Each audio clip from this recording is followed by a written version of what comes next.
네, 시청자 여러분 안녕하세요. 자, 매주 목요일 이 시간에는요.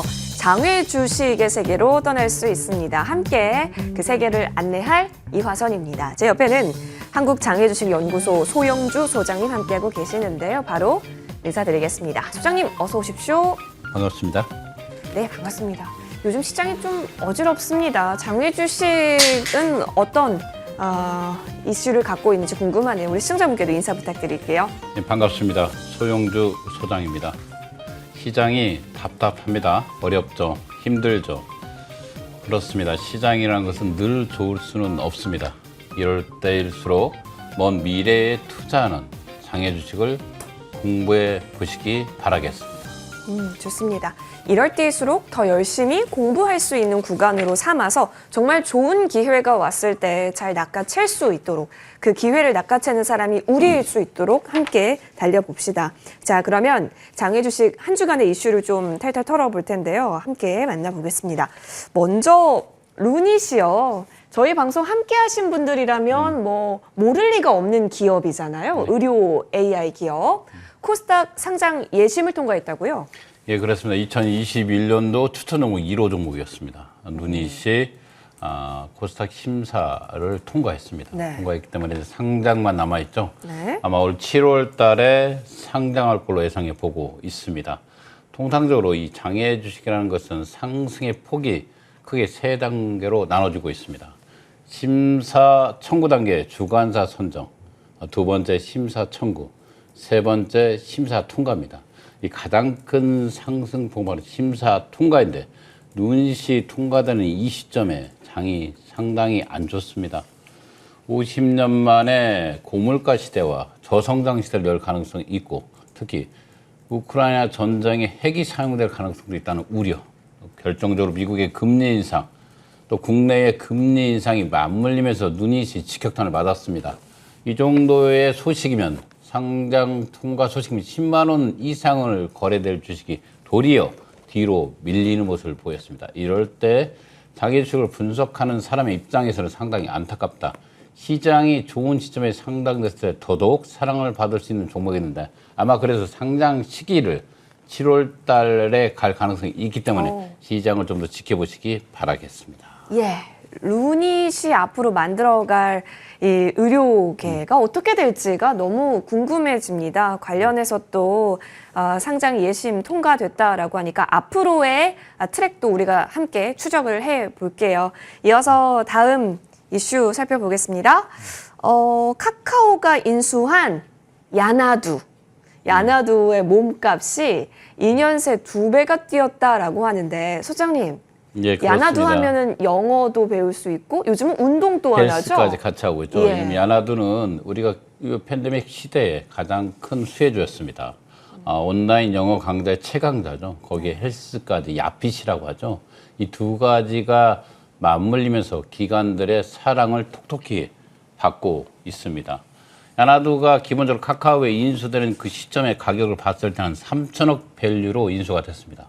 그런데 기관들이 들어오고 있는 밸류의 가치를 봤을 때 회사의 가치로 봤을 때 한 6천억에서 7천억을 예상해 보고 있다. 지금 이 시가로 봤을 때 주당 가격이 6천억 밸류했을 때 170만 원, 7천억 밸류했을 때는 7천억 밸류에서는 기본적으로 200만 원까지 갑니다. 그래서 현재 시장 가격이 거의 100만 원 선, 90만 원에서 100만 원 선을 행보하고 있습니다. 이 가격이 기관들이 봤을 때 상당히 저평가되어 있다. 그래서 아마 이 야나두는 2차와 3차의 상승 시점이 있을 주식이다. 이렇게 보시면 될 것 같습니다. 상당히 좋은 소식입니다. 네, 그렇죠. 그래서인지 이제 코스피 코스닥 상황 쪽에서도 야나두 관련주들이 엄청난 시세를 이끌었던 것들이 그려졌는데요. 앞으로의 야나두의 행보는 어떻게 될지도 저희와 함께 체크를 해보시죠. 요즘 여러분 바이오 업황이 글쎄요. 뭔가 들리는 게 사실 없는 것 같아요. 워낙 뭐 호재가 없는 시장이긴 하지만 예, 장외에서도요. 그렇습니다. 우리 장외도 마찬가지입니다. 실은 네. 바이오 주식이 직격탄을 맞은 것은 한미 약품부터 시작해서 또 네. 거기에 신라젠까지 예. 연속적으로 안 좋은 소식을 전달했고 이 특히 비상장 주식에 있는 기업들이 상장되는 주식수가 반절 가까이 줄었습니다. 우리가 봐서 2020년도에 거의 22곳이 상장됐다면 2021년도에는 9곳뿐이 상장이 안 됐다. 반절 가까이가 상장이 되지 않았다는 것은 그만큼 코스닥 심사위원회 심사도 까다로워지고 기본적으로 수익을 내지 못하는 기업에 대한 투자 심리가 유축되면서 예면받고 있는 건 사실입니다. 아마 당분간 이런 현상은 지속적으로 이어질 거라 보고 있기 때문에 바이오 기업 중에서 제조 바이오업에 투자할 필요는 있다. 이런 말씀을 드리고요. 앞서 말한 대로 우리가 누닉 같은 의료기계, AI 의료기계가 아닌 바이오 기업입니다. 이런 기업에 투자해서 전환점을 맞을 필요가 있다. 이렇게 말씀드리겠습니다. 예, 좋습니다. 앞으로 이 쇠락을 벗어날 수 있는 그 때가 언제일지 그때까지는 저희도 좀 주시를 하면서요. 최적의 타이밍, 기회가 있는 부분은 없는지 노려봐야겠네요. 이어서 다음 이슈 바로 살펴보겠습니다. 제도권에 편입이 됐습니다. 뮤직하우요. 말이 정말 많았어요. 이게 저작권을 나누는 건가요, 소장님? 그렇죠. 우리가 어떤 그 기본적으로 우리가 한 노래, 아이유의 노래가 하나 있다고 봤을 네, 때 그 노래. 노래를 수만 명이 같이 나눠가는 거죠. 그래서 그 비용, 저작권의 비용을 예. 우리가 소유권자에 있어 소수점으로 나누지 않겠습니까? 그쵸. 그래서 이거에 대해서 회사의 가치 여부를 뭘로 볼까요? 주식으로 인정을 받았습니다. 주식으로 인정받았는데 네. 그만큼 또 해야 될 일들이 많습니다. 그래서 상당히 문턱까지 상당히 먼 길이 남아 있습니다. 먼 길이 남아 있지만 이번에 거의 1,000억 가까이 투자를 유치했다. 회사의 틀을 갖추는 게 떠나서 제2의 성장기를 마주할 수 있는 자금을 마주했기 때문에 뮤직카도 조만간 공모주 시장에서 볼 가능성이 있습니다. 있기 때문에 여러분들에게 소식으로 알려드렸습니다. 좋습니다.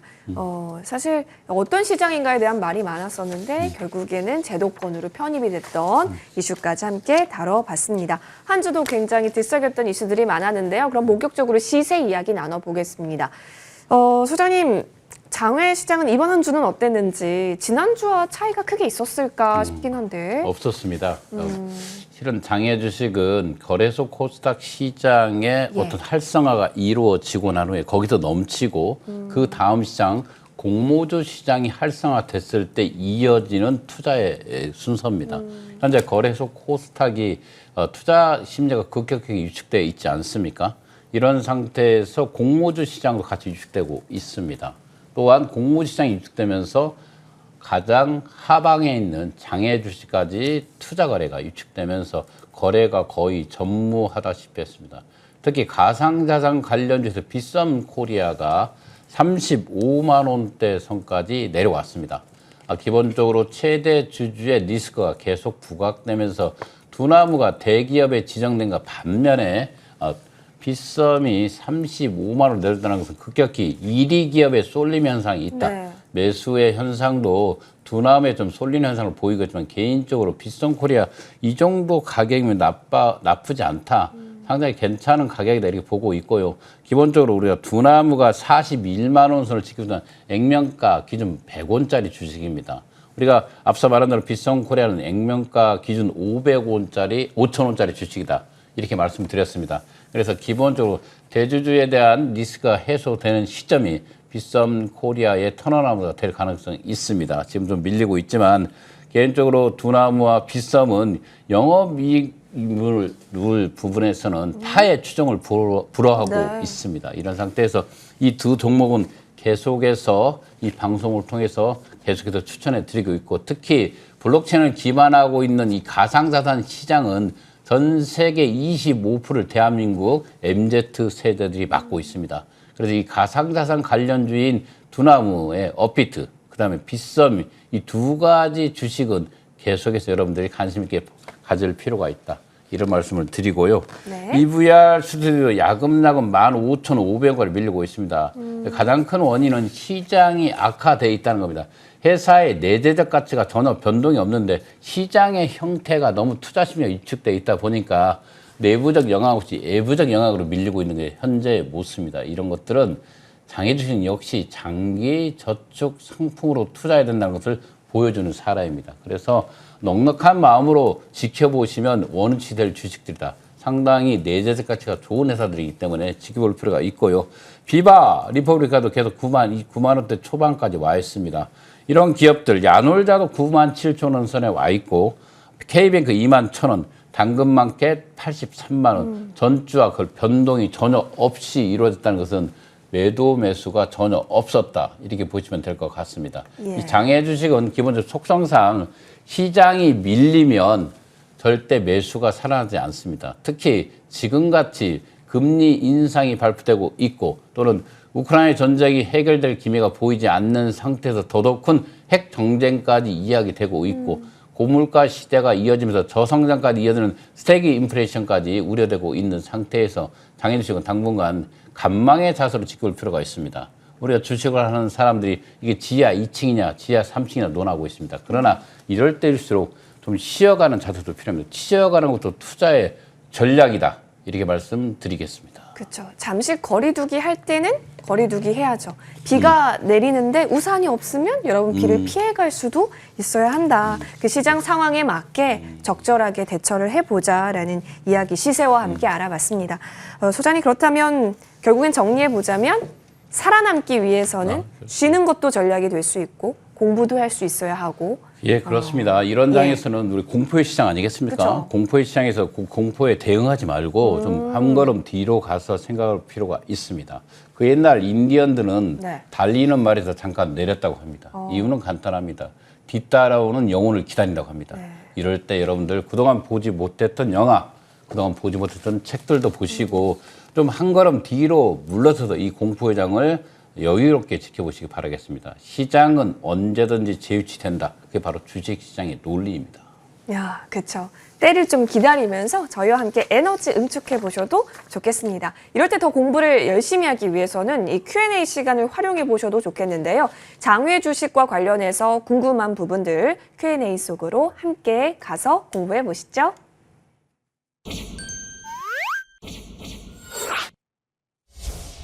네, 질문들 여러분 혼자 고민하지 마시고 저희 쪽으로 좀 남겨주세요. 이 시간 통해서 소영주 소장님께서 속 시원하게 장외 주식 관련한 모든 것들 해결해 드리겠습니다. 유튜브 댓글이 지금 활발하게 열려지고 있고 더불어서 머니투데이 방송 시청자 게시판에도 올려주시면 저희가 찾아서 이 시간 통해서 여러분께 답변 드릴 수 있도록 하겠습니다. 자, 그러면 올라온 질문들 하나씩 살펴볼게요. 먼저 첫 번째 질문부터 열어보겠습니다. 자, 장외 주식도 배당 받기 위해 투자하는 주식이 있나요? 라고 질문이 올라왔는데 사실 주식에 있어서 고배당주가 참 썰썰하지 않습니까? 그렇습니다. 제가 누차 장외 주식은 우주의 주식이 아니다. 아닙니다. 있습니다. 예. 이 장외 주식도 기본적으로 우리가 알고 있는 뭐 상당히 많은 배당을 하는 기업들이 많습니다. 장외 주식에서 배당만 추구하는 사람들이 있습니다. 은행 이자율보다 훨씬 높은 수익을 기록하는 게 바로 장외 주식입니다. 다만 이 고배당을 하는 기업들이 상장할 가능성은 거의 없기 때문에 오랫동안 장기적으로 저축성보로 간다면 여러분들이 수익을 낼 수 있는 게 장외 주식입니다. 이 장외 주식은 상품은 다양하게 있습니다. 단기성 투자 상품도 있고 중기성 투자 상품도 있고 장기적 투자 상품. 여기에 바로 배당 관련주는 장기적 투자 상품에 들어간다고 보시면 될 것 같습니다. 일반 개인들에게 낯설어 보일지 모르지만 이 장외 주식은 역사가 거의 20년이 넘어가고 있습니다. 이런 상태에서 배당 관련주에 관심 있는 사람들이 하나둘 늘고 있는 건 사실입니다. 배당도 할 수 있고 투자 시 이 회사가 상장된다면 이익도 추구할 수 있기 때문에 우량한 배당주들이 요즘 가장 사랑받는 시기이다. 이렇게 말씀드리겠습니다. 저 멀리 있는 시장이 아니기 때문에 충분히 여러분 이런 궁금증도 좋습니다. 언제든지 질문 남겨주세요. 자, 다음 질문 열어보겠습니다. 두 번째 질문이네요.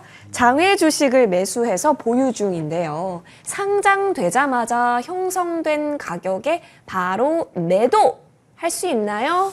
예, 가능하죠. 가능하죠. 오늘도 제가 이런 질문을 거의 매일 하루에 두세 통은 전화를 받는 것 같습니다. 그만큼 제가 현재 들고 있는 주식이 상당되면 바로 주식으로 판매가 됩니까를 물으는데 이 비상장 주식, 장외 주식은 회사에서 발행된 주식과 동일하고 이 주식이 바로 공모주가 됩니다. 신주 발행을 하겠죠. 네. 공모주가 되고 공모주나 구주나 동일한 페이스로 거래가 이루어집니다. 그리고 여러분들이 기본적으로 장외 주식을 하면 여타 다른 주식으로 보고 있는데 다른 주식이 아니라 거래소 코스닥과 동일한 주식이다. 이렇게 이해하시면 쉽겠습니다. 네. 소장님 그러면 여기서 제가 기습 질문을 좀 해볼게요. 자, 장외 주식 제가 주주예요. 갖고 있어요. 근데 이제 이게 상장을 한대요. 근데 그게 상장을 할 때 주관사가 있을 거 아니에요. 네. 근데 주관사의 계좌가 있어야지만 제가 거래를 할 수가 있는 건 또 아닌 건지. 아닙니다. 그 입고가 절대 어디로 예, 되는지. 그렇죠. 주관사는 공모주를 할 때는 그쵸. 그 주관사의 계좌가 있어야 공모주를 할 수 있지만 여러분들이 방금 말한 질문처럼 바로 어느 증권사에 동일하게 취급되고 있습니다. 그래서 삼성증권이 주관사인데 내 주식은 미래에셋 대우에 있다. 바로 거래가 가능합니다.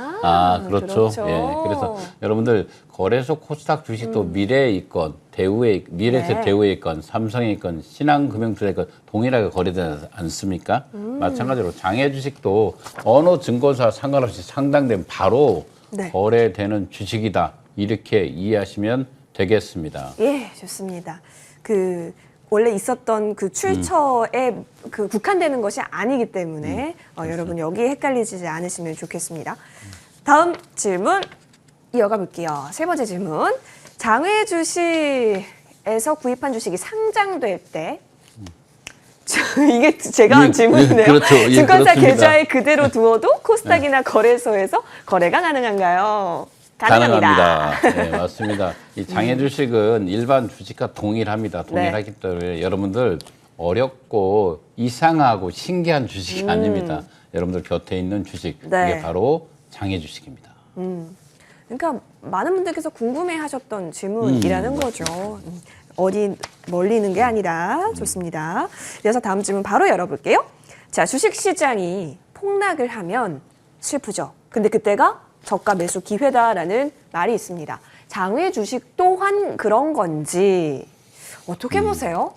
저 개인적으로 장외 주식 앞서 말한 대로 우리가 그 전주 장외 주식 가격과 그 전주 장외 주식 가격과 현재 장외 주식 가격 별 변동이 없지 않습니까? 이 장외 주식도 저가 매수기는 있습니다. 그건 거의 12월 달 연말 결산이 들어갔을 때 VH들이 저가 물건이 나왔을 때는 저가 매수 기회가 있지만 이렇게 장이 안 좋을 때 매도자는 실종됩니다.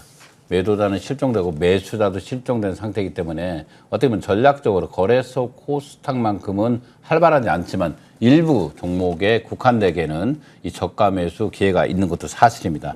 다만 지금 상태에서 이게 지하 2층인지 지하 3층인지 언제 끝날지 모르는 이런 불확실한 시장은 아직은 좀 더 지켜볼 필요가 있다. 주식이라는 것을 돈을 버는 것도 중요한 게 아니라 내 자산을 지키는 것도 중요한 시장 아니겠습니까? 그래서 지금 같은 시장에서는 좀 더 시간을 두고 보수적 관점으로 접근할 필요가 있다. 접근해 주시기 바라겠습니다. 좋습니다. 자, 이어서 그러면 우리 한 질문 좀 더 살펴볼게요.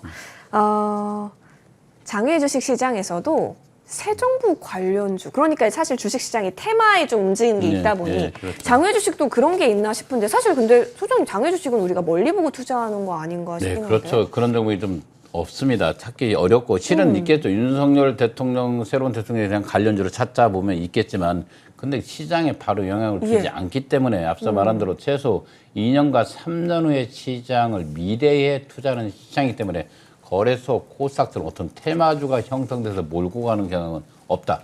특히 새 정부 관련주에서 어떤 주식을 특정적으로 테마주라 말할 수 없다. 다만 테마 관련주에서 기본적으로 중고업 관련주라든가 제조업 관련주가 좀 올라갈 것 같은 그에 관련주 기업들이 2022년 하반기나 2023년도에 상장될 IPO 종목으로 많이 등장할 가능성은 있다. 이 정도만 말씀드리겠습니다. 네, 좋습니다.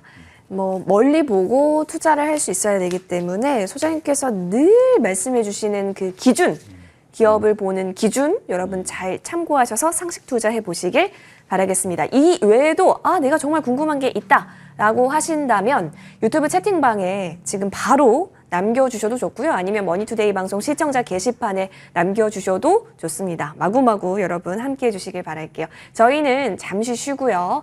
소장님이 강의를 준비해 주셨거든요. 함께 만나러 떠나보시죠.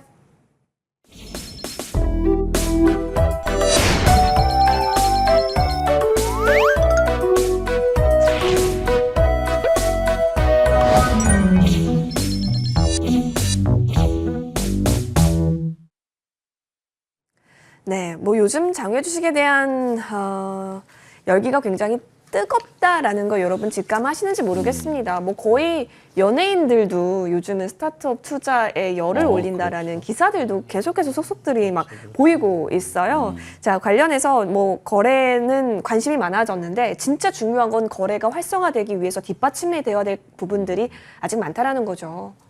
맞습니다. 이 장외 주식이 일반 대중 속으로 이제 손금 들어와 있는 주식입니다. 변방의 주식이 아니라 안방에 있는 주식이 되었습니다. 누구나 투자하는 시장이 된 지금 이 장외 주식은 아직도 활성화 방안 여러 가지의 발목이 잡혀 있습니다. 가장 큰 원인은 제가 여러 가지 뭐 문제점이 있겠지만 몇 가지를 한번 적어 왔는데 가장 큰 원인은 정보의 비대칭입니다. 정보의 자발적 공개 기업들이 늘어나야 이 시장이 살아납니다. 정보를 확인할 수 없기 때문에 이 기업이 정말 좋은 기업인지 이 기업이 나쁜 기업인지 확인할 수가 없습니다. 어떤 리포트도 찾아볼 수가 없습니다. 특히 외부 감사 기관이 아닌 기업들이 자발적으로 자기 회사에 PR 자료라든가 리포트 자료 하나도 내지 않는 곳이 바로 이 장외 주식입니다. 그래서 기본적으로 장외 주식 활성화의 가장 큰 걸림돌은 자발적 공개 기업들, 자발적 공개 기업의 자료들이 늘어났을 때 일어날 가능성이 있다. 이렇게 말씀드리고요. 두 번째로 봤을 때는 사설 시장에 특히 38 커뮤니케이션, 피스타 이런 사설 시장입니다. 또 마찬가지로 증권사 위탁돼 있는 서울거래소 비상장, 증권부로서 비상장 같은 이런 곳에서 가장 크게 개인들에게 상처를 주는 것이 또 가장 현재 장외주식 거래의 발목을 잡는 험매수, 험매도입니다. 네. 주식이 없으면서 매도한다. 주식을 사고 싶지도 않으면서 매수하는 것처럼 가격을 인위적으로 조정할 수도 있는 시장이 장외주식입니다. 이런 것들이 좀 더 과학적으로 방지 시스템을 만들 필요가 있습니다. 특히 중개 플랫폼 시장에 있는 서울거래소 비상장 또는 증권부로서 비상장 또 사설 시장에 있는 38 커뮤니케이션 피스타 이런 곳들이 자정적 노력을 통해서 반드시 험매도와 험매수를 삭제할 필요가 있습니다. 이런 것들이 이루어졌을 때 개인들이 진정하게 장외 주식의 진정성을 믿을 수가 있고 가격의 통일성을 믿을 수 있지 않겠습니까? 각 사이트마다 가격이 다른 이유는 바로 이런 험매도, 험매수 때문에 이루어지고 있고 일정 부분 차이가 있습니다. 그러나 너무 많은 차이가 난다는 것은 인위적으로 장외 중개 업체라든가 또는 개인들이 자기 주식을 높게 팔기 위해서 높은 가격에 내놓거나 또는 사고 싶지도 않는 주식을 자기 가격을 받치기 위해서 높은 가격에 허매수 주문을 내는 경우가 변이하게 많습니다. 이런 것들을 기본적으로 막았을 때 이 장외 주식은 더 활성화될 수 있다 이렇게 보고요. 세 번째로 기본적으로 장외 주식 거래 플랫폼 기업에 들어가 있는 기업들은 공시 제도는 없지만 공시에 준하는 형태로 움직일 필요가 있습니다. 이번에 우리가 금융위에서 한시적으로 2년간 또 허가를 내지 않았습니까? 예. 그 조건은 개인 투자자를 보호하기 위해서 기본적으로 공시제도 KOTC에 준하는 자격 요건에 있는 기업들만 거래하라고 했습니다. 네. 이게 바로 올 7월 달부터 실행되겠죠. 이런 것들이 늘어나면서 일어나고요. 경쟁 상대, 특히 경쟁 매매가 가장 활발한 곳이 바로 안전하게 KOTC입니다. 이 KOTC의 거래 종목을 좀 다양하게 활성화한다면 사람들이 좀 쉽게 가지 않겠습니까? 예. KOTC 시장이라는 것은 거래소 코스닥과 동일하게 거래되는 곳입니다. 얼마나 쉽게 거래될 수 있습니다. 이 KOTC의 종목을 좀 더 늘릴 필요가 있다. 이렇게 말씀드리고요. 또다시 장외주식에 투자하는 각 증권사, 벤처 펀드 상품을 다양할 필요가 있습니다. 마지막으로 부탁하고 싶은 게 있습니다. 요 근래 장외주식 거래 플랫폼들을 삼성증권과 신한금융투자만 지금 임시적으로 허가를 해주고 있습니다. 우리가 서울거래소 비상장이라든가 네. 증권거래소 비상장인데 이런 게 아니라 전 증권사들도 할 수 있게끔 규제를 완화할 필요가 있다. 이 정도 말씀드리겠습니다. 네, 어떤 부분이 필요한지 여부를 좀 체크해봤습니다. 함께 공부하는 입장에서 들어봤고요. 저희는 다음 주 목요일 이 시간에 함께 또 인사드릴게요. 시청자 여러분, 다음 주에 만나요. 고맙습니다.